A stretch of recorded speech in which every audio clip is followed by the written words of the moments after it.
আজ আমি আপনাদের একটা প্রশ্ন করব, তার এই উত্তরটা আপনারা নিজেরাই নিজেদের কাছে দেবেন।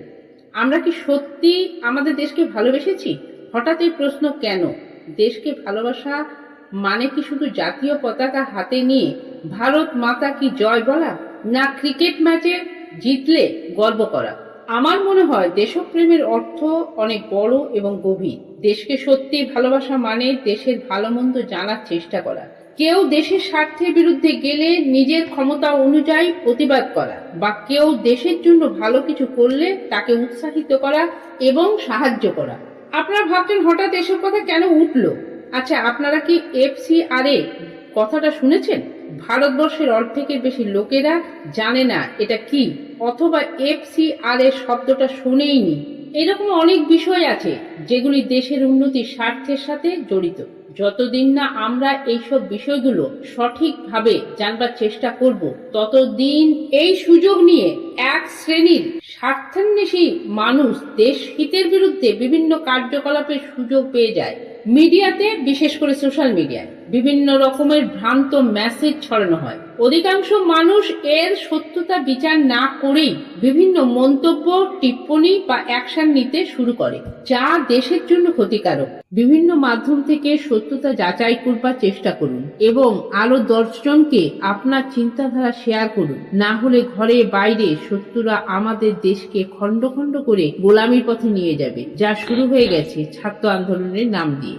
এই ছাত্র আন্দোলনে আমেরিকার থেকে 1-2 জন এসে এত বড় ঘটনা ঘটিয়ে দিল। তারা চোখে আঙুল দিয়ে দেখিয়ে দিল আমরা কত বড় বোকা এবং কত বড় দেশপ্রেমী। এই আন্দোলনের ফলে কত বড় ঘটনা ঘটে যেতে পারত যদি না আমাদের ইন্টেলিজেন্স ডিপার্টমেন্ট সঠিক পদক্ষেপ না নিত। এই ঘটনার সাথে অন্যতম যোগ রয়েছে FCRA বিল পাস নিয়ে। সহজ ভাষায় ফরেন কন্ট্রিবিউশন রেগুলেশন অ্যাক্ট মানে বিদেশ থেকে আসা অর্থ বা বিদেশি অনুদান কিভাবে গ্রহণ ও ব্যবহার করা হবে সেটি নিয়ন্ত্রণ করার একটি আইন। এবার একবার ভেবে দেখুন, FCRA বিল নিয়ে আমেরিকার এত রাগ কেন? আমেরিকা ও ওয়েস্টার্ন কান্ট্রিজ গুলো কেন ভারতে এত হাজার কোটি টাকা NGO গুলোতে পাঠায়? তারা নিশ্চয়ই ভারতকে খুব ভালোবাসে, তা তো নয়। এই FCRA বিল পাশ করা গেল না, এর জন্য দায়ী কে? শুধু বিদেশি শক্তি? না, এর জন্য দায়ী আমাদের দেশের ভিতরে কিছু মুখোশধারী স্বার্থান্বেষী মানুষ, যারা নিজেদের স্বার্থের জন্য দেশ বিক্রি করতেও পিছুপা হয় না। দোষ এদেরও না, দোষ আমাদের, কারণ আমরা মাতৃভূমিকে মা রূপে ভালোবাসতে পারিনি। আমরা সারা জীবন ভালোবেসে গেছি নিজেকে আর নিজের পরিবারকে।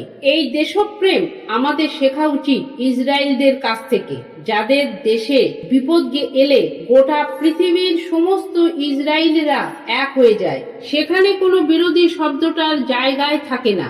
অপরদিকে এই একই ঘটনা আমাদের দেশে ঘটলে তখন বিরোধীরা রোমাঞ্চে আমাদের বীর জওয়ানদের ছোট করে। শুধু তাই নয়, যদি সরকার কোনো কড়া পদক্ষেপ নেয় তাহলেও বিরোধীরা মিটিং মিছিল করতেও পিছপা হয় না। এবার সময় এসেছে এক হওয়ার, দেশের হিতের জন্য কিছু করার, আর মুখোশধারী দেশদ্রোহীদের চিহ্নিত করা। চলুন আমরা দেশকে হাতে হাত ধরে উন্নতির লক্ষ্যে এগিয়ে নিয়ে যাই।